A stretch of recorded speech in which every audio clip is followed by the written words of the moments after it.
किसी भी देश की अर्थव्यवस्था को कैसे समझा जाए, मतलब उसे किस कैटेगरी में रखा जाए, ये एक ऐसा सवाल है जो किसी भी देश की आर्थिक कहानी को समझने के लिए और खासकर कॉम्पिटिटिव एग्जाम्स के लिए बहुत जरूरी है। तो आज हम इसी वर्गीकरण को एकदम आसान बनाने वाले हैं। चलिए शुरू करते हैं। भारत एक मिश्रित अर्थव्यवस्था है। ये लाइन हम सब ने कहीं ना कहीं जरूर सुनी होगी। सुनने में कितनी सीधी सादी लगती है ना? पर असल में ये एक पहेली की तरह है जिसके कई मतलब हैं। आज हम इसी पहेली को परत दर परत खोलेंगे और देखेंगे कि इस एक छोटे से वाक्य में भारत की पूरी आर्थिक पहचान कैसे छिपी हुई है। अब आगे बढ़ने से पहले 1 मिनट के लिए ये समझ लेते हैं कि अर्थव्यवस्था या इकोनॉमी का आखिर मतलब क्या है। देखिए, सीधे शब्दों में कहें तो ये किसी भी देश का वो पूरा सिस्टम है जहां चीजें बनती हैं, यानी प्रोडक्शन होता है, फिर वो बाजार में बढ़ती हैं और फिर हम आप जैसे लोग उसे इस्तेमाल करते हैं। बस यही वो खेल का मैदान है जिसके नियमों को हम आज समझने जा रहे हैं। तो हमारी इस पहेली को सुलझाने का जो पहला नजरिया है वो है स्वामित्व या ओनरशिप।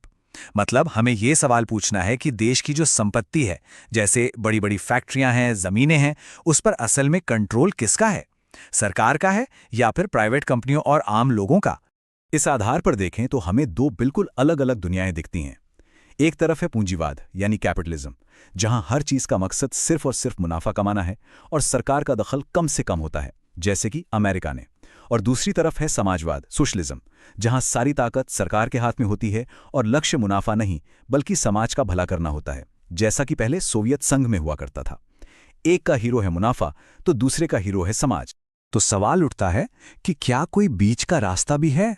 बिल्कुल है, और उसी बीच के रास्ते को हम कहते हैं मिश्रित अर्थव्यवस्था या मिक्स्ड इकोनॉमी। ये एक ऐसा कमाल का सिस्टम है जो पूंजीवाद से मुनाफे का आइडिया लेता है और समाजवाद से सामाजिक कल्याण का, और दोनों को साथ लेकर चलने की कोशिश करता है। और बस यहीं पर हमारी पहेली का पहला टुकड़ा एकदम फिट बैठता है। भारत इसी मिक्स्ड इकोनॉमी मॉडल का सबसे बेहतरीन उदाहरण है।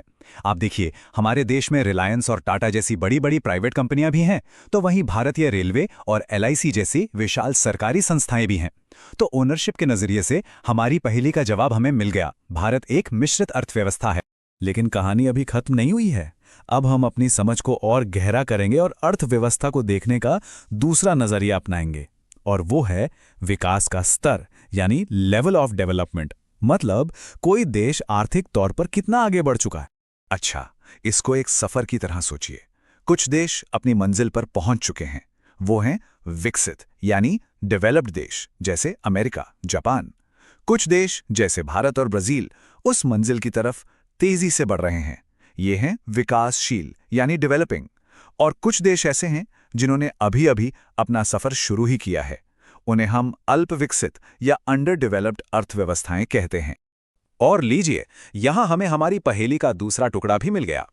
विकास के स्तर पर भारत एक विकासशील अर्थव्यवस्था है। मतलब हम सही रास्ते पर हैं, रफ्तार भी अच्छी है, पर हां, मंजिल अभी थोड़ी दूर जरूर है। चलिए, अब समय है आखिरी और तीसरे नजरिए का, जो हमारी तस्वीर को बिल्कुल साफ कर देगा। अब सवाल यह है कि किसी देश की अर्थव्यवस्था का इंजन क्या है? मतलब देश में पैसा आ कहां से रहा है? खेती से, फैक्ट्रियों से, या फिर किसी और चीज से? देखिए, हर अर्थव्यवस्था के मोटे तौर पर 3 मुख्य इंजन होते हैं। पहला है प्राथमिक क्षेत्र, जो सीधे सीधे प्रकृति से जुड़ा है, जैसे खेतीबाड़ी, खानों से कोयला निकालना। दूसरा है द्वितीयक क्षेत्र, जो इन कच्ची चीजों को फैक्ट्रियों में ले जाकर नई चीजें बनाता है।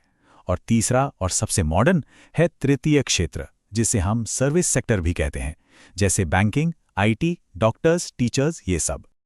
और जब बात भारत की आती है तो यहाँ का असली हीरो है सेवा क्षेत्र यानी सर्विस सेक्टर। जी हाँ, हमारी अर्थव्यवस्था का सबसे बड़ा हिस्सा और सबसे तेज रफ्तार इसी सेक्टर से आती है, खेती या फैक्ट्रियों से भी ज्यादा। ये दिखाता है कि भारत अब एक मॉडर्न, ज्ञान पर आधारित अर्थव्यवस्था की ओर कितनी तेजी से बढ़ रहा है। तो हमने 3 अलग अलग नजरियों से भारत की अर्थव्यवस्था को परखा।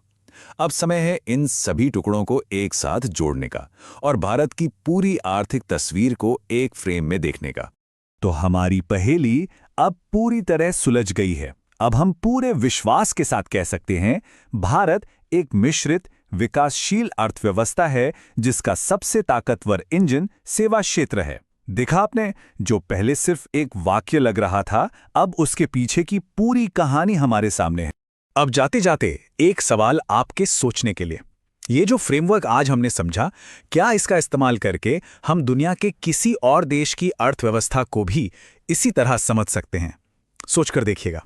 तो अगर इस विश्लेषण से आपको ये कॉन्सेप्ट समझने में मदद मिली हो, तो इस वीडियो को लाइक, कमेंट और शेयर करना बिल्कुल ना भूलें। और ऐसे ही और भी जानकारी भरे टॉपिक्स पर चर्चा के लिए चैनल को सब्सक्राइब जरूर करें। मिलते हैं